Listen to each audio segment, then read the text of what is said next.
All right, we've gathered some really fascinating material today. I'm excited to dive deep into Chimamanda Ngozi Adichie's novel, Dream Count, a mosaic of modern womanhood. Yeah, it's a powerful one. Definitely.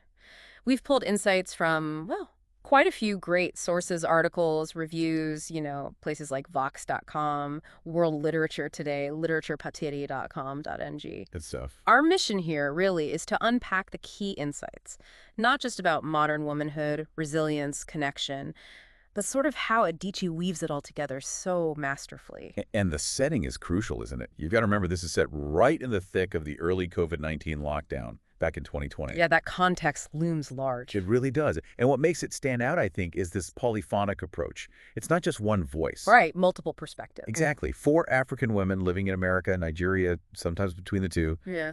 And they each narrate their own section. It gives you this incredible mosaic, their hopes, regrets, their resilience. It challenges that idea of a single womanhood experience. Yeah, totally. Yeah. And the women themselves. Oh. Wow. Okay, let's get into them. We have Chiamaka, Zikora, Omelogor, and Kadiatou. Their lives are so different, but their struggles.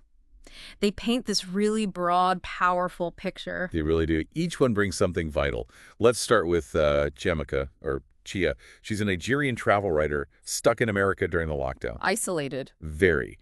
And through her, Adichie explores this deep, deep yearning, not just for love, but to be truly known. It's less about big drama, more about that quiet need for someone to just see you, Especially in a crisis. That feels very real. Then you have Zikora, successful lawyer, finds herself facing single motherhood after her partner just leaves. Ooh, heavy. Right. And her story digs into motherhood, sure, but also that really complex thing of reconciling with her own mother. You see those generational echoes. Definitely. And Omelogor, she's fascinating too. Yeah, the high-flying finance exec who walks away from it all for postgraduate study. Her story kind of exposes that tension, doesn't it? Between the success society tells you to want and finding actual, internal fulfillment, which can be two very different things. Absolutely. And Kadiatou, her story is incredibly difficult.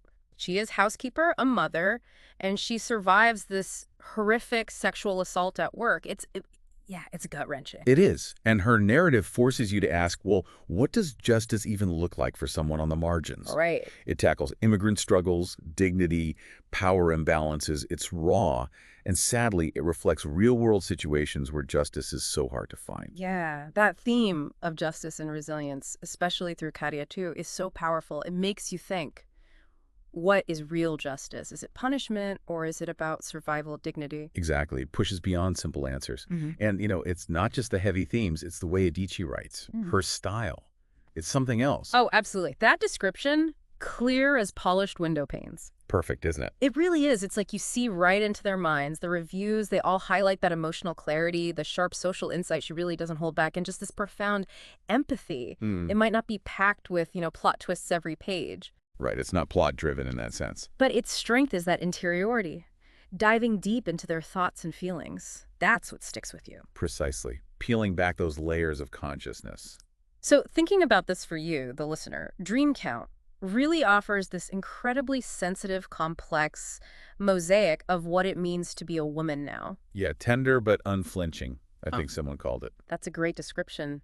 Endurance, empathy in tough times. Yeah. Covering love, loss, identity, and that vital solidarity women find with each other. It shows how all these different lives weave together. And I think maybe the question that leaves you wrestling with is, in a world that tests us all constantly, what do we actually owe each other?